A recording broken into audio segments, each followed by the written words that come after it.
Your Minnesota Twins won 11-2 over the Yankees on Thursday night at Yankee Stadium. That included the first 9-run first inning for the Twins since August 20th, 2017, at home against the Diamondbacks. Joe Ryan was great. Edouard Julien had his first 2 big league hits in the same inning. Are these the new Twins? Can they actually hang with the Yankees? All that more on today's episode of Locked On Twins. So sit back, buckle up, and get comfortable because Locked On Twins starts now.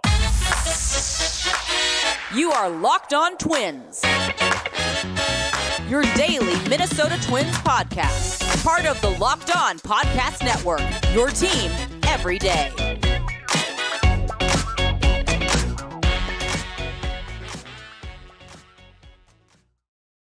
Hey, what do you say? Thank you for making Locked On Twins your first listen every day. We are free and available wherever you get your podcasts, as well as on YouTube. And of course, we're part of the Locked On Podcast Network, which is your team every day. As a reminder, hang out with us in the comment section, give us a 5-star review, subscribe on YouTube, all of that fun stuff. We'd love to hear from you in some form or fashion. If you love the show, tell others. If you don't, please tell me.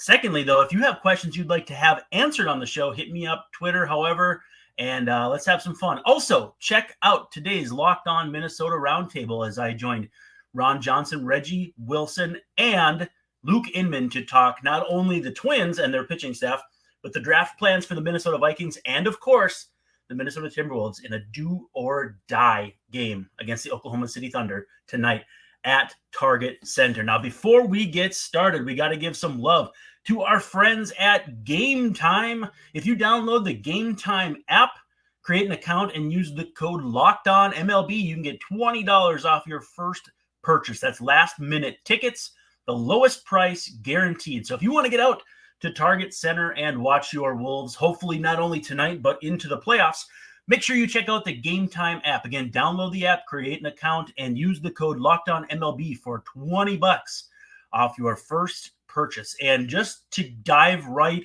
in, because what a game the Twins are coming off on Thursday night. You got to ask yourself, what the heck happened? Correa and Buxton back in there, and that's hardly the story. First 9-run win over the New York Yankees since July 24th of 2015. And before that, you have to go all the way back to the 1991 World Series winning team. It's the 9th time in Twins history, so since the team moved from Washington, that they have won a game against the Yankees by 9+ runs. Now, how impressive was this offensive output? Let's put it into context. The Twins offense was somewhere in the low 20s in MLB with an 86 runs created plus.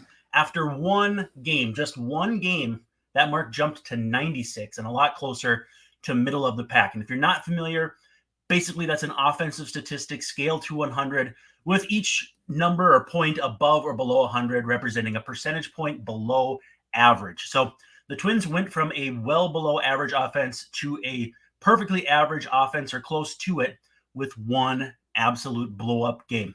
Multi-hit games from Edouard Julien, more on him in a second, Carlos Correa, Jose Miranda starting to show some signs of life, Donnie Solano, Christian Vasquez, and Michael A. Taylor. Also, Byron Buxton getting in on the action with a couple of walks, and also a multi-home run game for Michael Taylor, who suddenly is heating up with an OPS of 760. I try not to get people too excited, but if we go over to FanGraphs right now, they have the Twins 61.4% chance of winning the division, 72.5% to make the playoffs. Now, how that trickles down is a 25.8% chance for your Guardians to win the division, 11.0 for the White Sox, 1.3 for the Royals, and 0.4 for the 3-9 Detroit Tigers. Making the playoffs altogether, 72.5 for the Twins, 40.3 for the Guardians, 19.6 for the White Sox, 2.4% for the Royals, and 0.7% for the Detroit Tigers. Wow. I mean, again, I cannot overemphasize just how great this offensive effort was on Thursday night for the Twins. And it wasn't just offense. We'll get to Joe Ryan in just a second. But the Twins chase Johnny Brito out of the game in the first inning after 2/3 of an inning pitched, easy for me to say. 7 earned runs. It jumped his ERA from 0.90 to 6.75. Only gave up 6 hits and gave up 7 runs. So, yeah, not great. 0 strikeouts. And in general, looked out of sorts from the word go. But let's talk about Edouard Julien. Not only picking up his first big league hit in the first inning to lead off the game, ringing single, if such a thing exists, off the fence in right field, but he follows it up with an opposite field home run, one of 3 for the Twins, all pretty much fence scrapers in that first inning. In fact, back to back between Michael Taylor, Edouard Julien, and Carlos Correa. But Edouard Julien, in the history books, also batting leadoff, which could be a place where he's a fixture. I would not be surprised if he lands as maybe the DH when Byron Buxton starts playing center field again, and in that leadoff spot where the Twins don't have a natural fit. This is a guy with a better than 430 something on base percentage in the minor league, so he gets on base.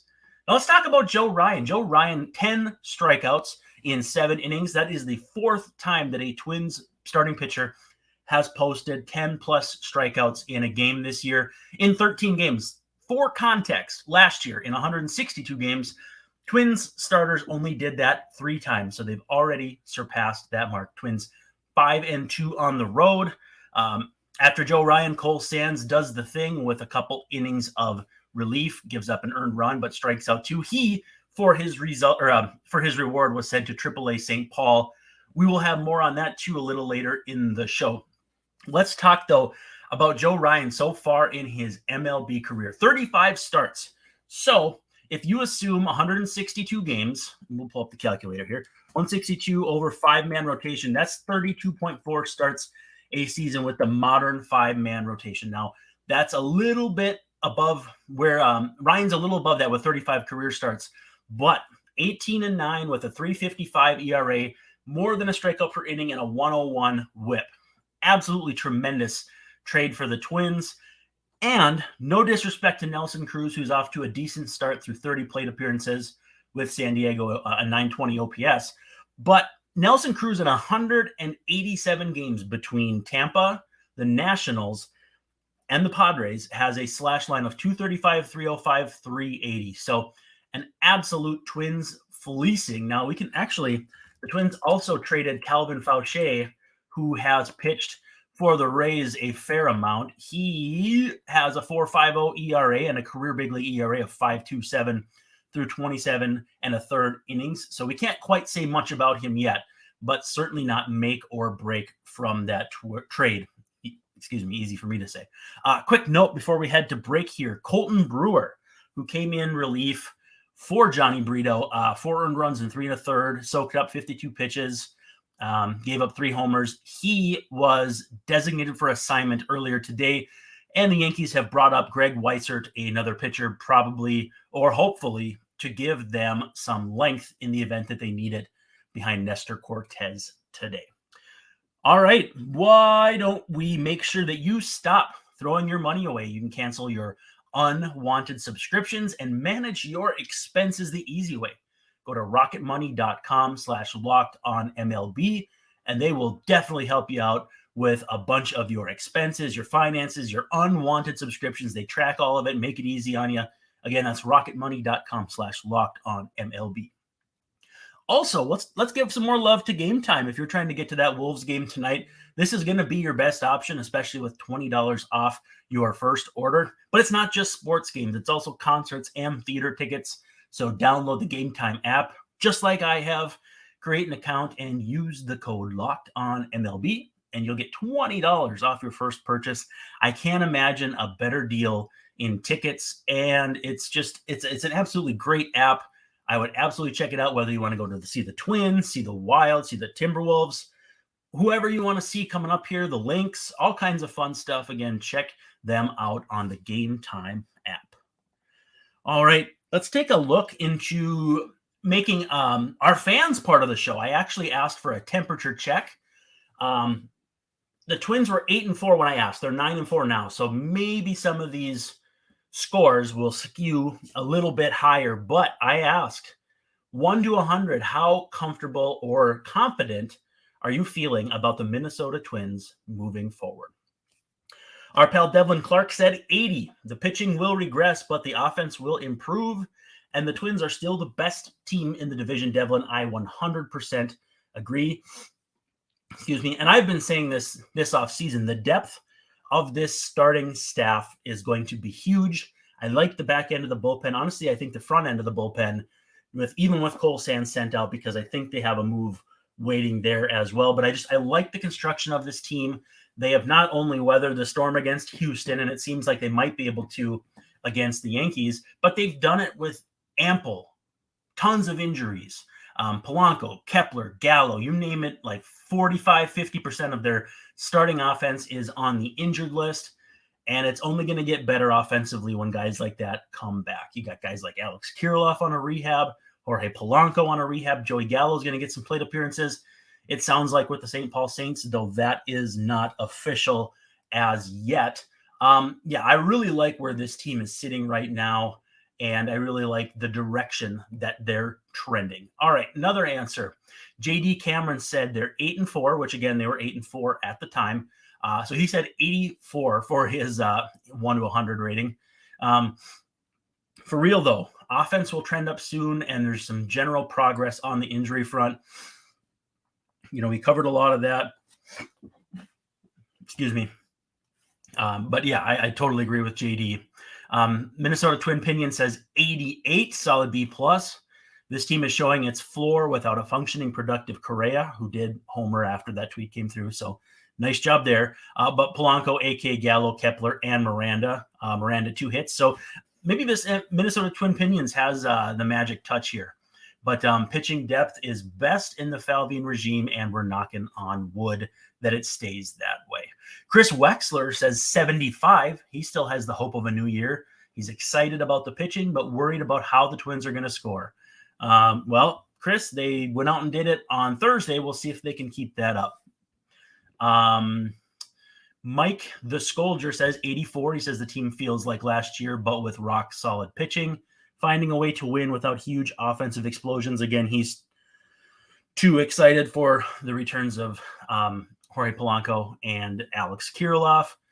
Christopher Vernig is worried about middle relief, but is more concerned yet about the offense. So he thinks that if the offense doesn't pick it up, what might be a 93 or 94 win team will win closer to 88 games. Now, if we look at FanGraphs, I'm going to pull that up here. Their projected standings for the Twins as of this moment is 87 wins, which I believe is enough to win the division. We're going to pull up AL Central. Actually, we'll drop down. They have the Minnesota Twins 87-75. They have the Guardians 82-80 and the White Sox 79-83. So if the Twins do fall back to that 87-88 win mark, FanGraphs says that's enough to win the division still by 5 or 6 games. Tamales says 90. Things are going to go wrong this season, but the team seems more prepared to push through adversity. Tend to agree there. Wildcards says 85. Pitching has been a great surprise, and the offense is lacking. Confused Twins fan says 85 if the gods of baseball don't treat them the rest of the season like they did on Wednesday. Okay, I get that. Extreme Elixir says he's feeling 9-4. And let's just, for a quick second here, I appreciate all these answers. Again, you guys make this show what it is. So thank you so much for chiming in. Greg Allen says 95. I think that's our high water mark, our high temperature mark. Great depth in Solano, Farmer, Julian. The Vasquez signing was great. I think Vasquez has been huge for this team. We talked on Locked On Minnesota, and Ron Johnson said he thinks that the pitch clock, guys not necessarily thinking as much, just getting on the mound and pitching, has been good for the Twins and a big part of their start. I think Vasquez, maybe in conjunction with that, you've got a guy who's won a couple World Series behind the plate, but he seems to have full command of this rotation. And Ryan Jeffers is not much, if at all, a drop-off in games that he has started as well. And I suspect he'll start today against Nestor Cortez. Have not seen a lineup yet, but we're still about I don't know, 4 or 5 hours out. So that'll be up soon, but I think we'll see possibly Ryan Jeffers. Jeremy Miller gives them a 91, says if they're healthy, they should be one of the best teams in the American League. Tend to agree there. Eric Eckstein says 81. Pitching has been awesome, and they have plenty of depth. Chris Pregler says 90 if they can get Polanco and Kirilloff back to their healthy selves. He thinks that it can be a real tough lineup with very good pitching. Turbo Tad says mildly confident. Tyler Hartman says he thinks they're positioning themselves well to withstand this tough month of April. And it might not be as tough as we thought because the Astros were severely compromised. They're hanging with the Yankees, and the Red Sox are not the Red Sox right now.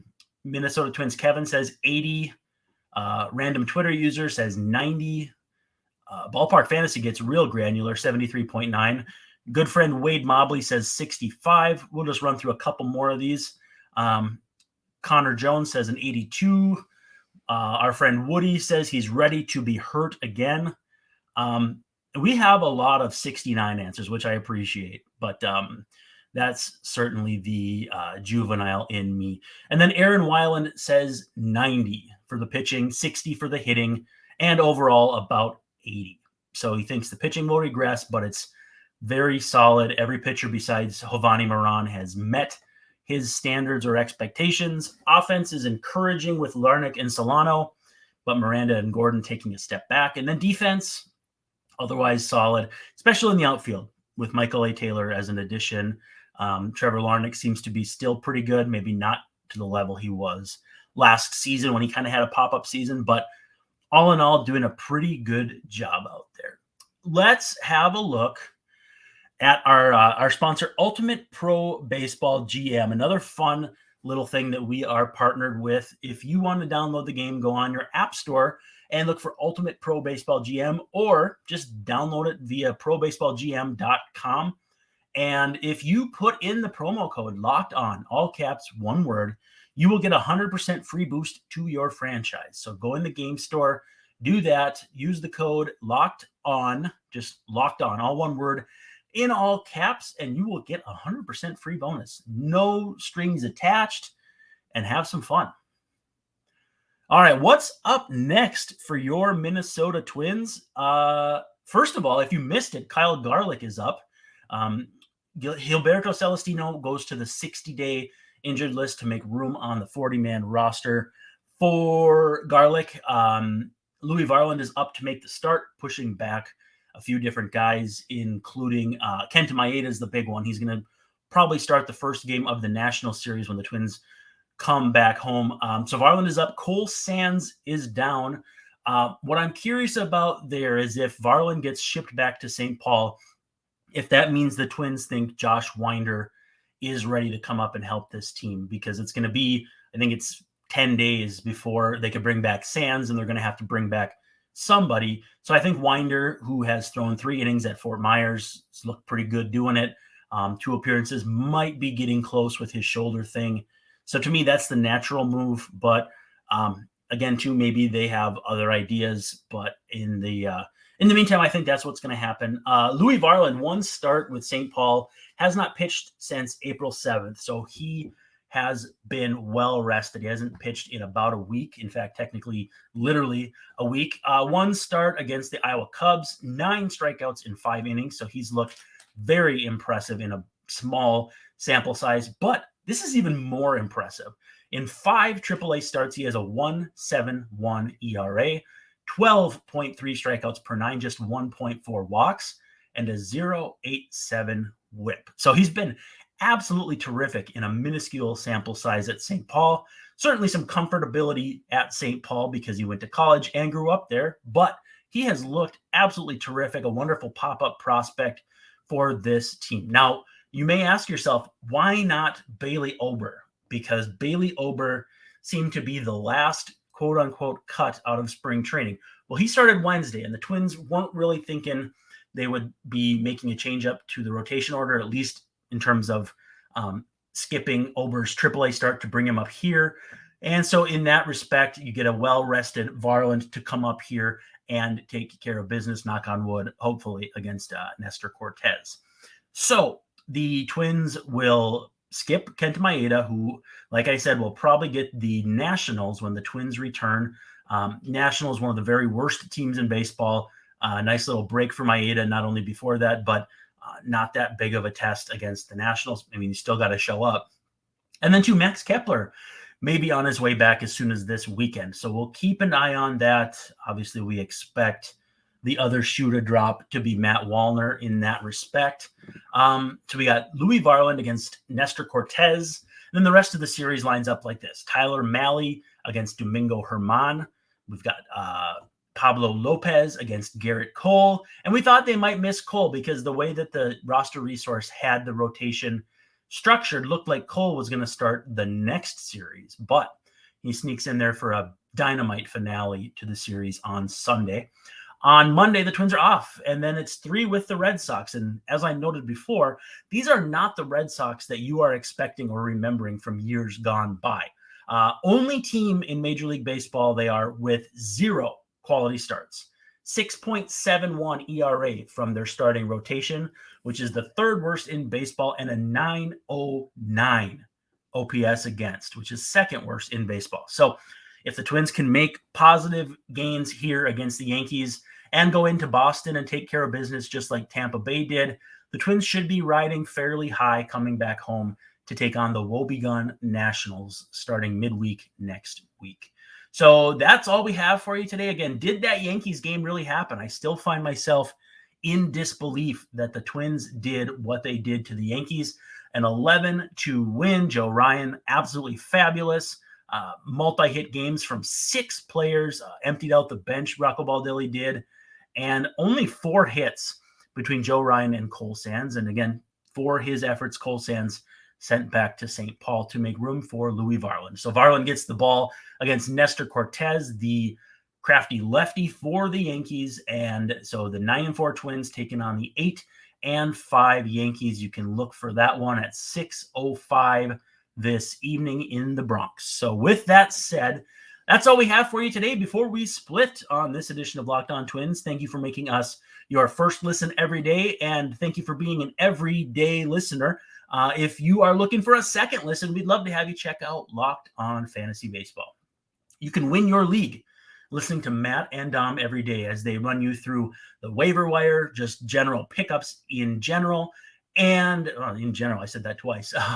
And then making shrewd trades. So they have all the information that you need to dominate your fantasy league this year. You can find them on Locked On Fantasy Baseball wherever you get your podcasts, as well as on YouTube, which is where you can find us. And they are also part of the Locked On Podcast Network, which is your team every day. Now, with that said, that's a wrap. And please make sure to follow Locked On Twins on Twitter, Brandon_Warren on Twitter, and Locked On MIN for Locked On Minnesota.